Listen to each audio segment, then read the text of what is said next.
আজকের রান্নাটা অনেক স্পেশাল। ঝটপট চিকেন কারি আর সেই সাথে খিচুড়ি। রান্নাটা খেতে স্বাদে সেরা হয়েছিল।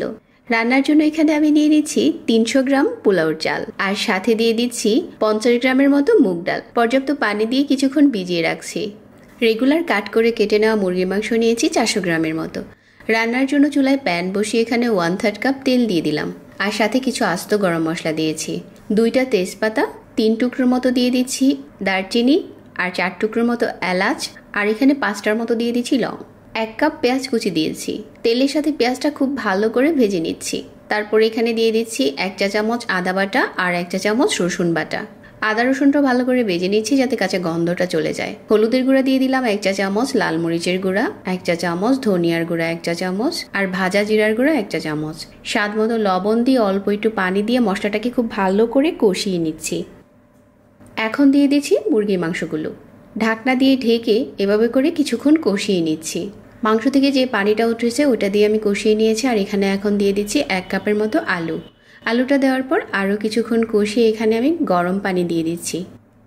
গরম পানি দিয়ে দিচ্ছি আমি এখানে 2 কাপের মতো, যাতে কারিতে কিছুটা ঝোল থাকে আর সেই সাথে ভালো করে সিদ্ধ হয়ে যায়। আজকের রান্নার স্বাদ বাড়ানোর জন্য এই চিকেনের সাথে আমি দিয়ে দিচ্ছি Maggi chicken magic seasoning mix.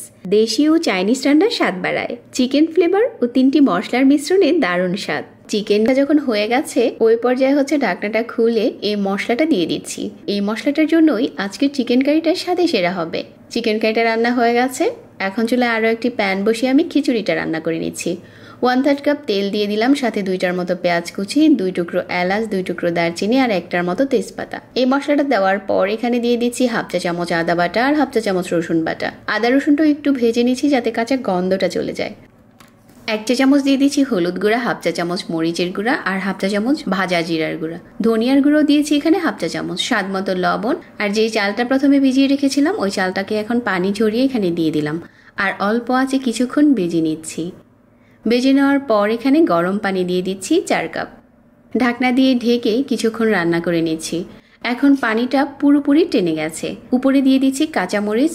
এখন আমাদের পোড়া খিচুড়ির স্বাদ বাড়ানোর জন্য দিয়ে দিচ্ছি Maggi chicken magic seasoning mix. উপরে এভাবে করে ছড়িয়ে দিয়ে ভালো করে নেড়েচেড়ে মিশিয়ে নিচ্ছি। রান্নাটা হয়ে যাওয়ার পর যদি আপনি এই মশলাটা দেন, আপনার রান্নার স্বাদ অনেক বেড়ে যাবে। খিচুড়িও রান্না হয়ে গেছে আর সেই সাথে চিকেন কারিও রেডি। এটা এখন গরম গরম পরিবেশন করার পালা। আর আজকে আমি যে পরিমাণ রান্না করেছি আপনি এটা 4 জনের জন্য পরিবেশন করতে পারবেন। রেসিপি ভালো লাগলে পেজ ফলো করতে ভুলবেন না। যারা এতক্ষণ সাথে ছিলেন সবাইকে ধন্যবাদ জানিয়ে এখানেই বিদায় নিচ্ছি। আল্লাহ হাফেজ।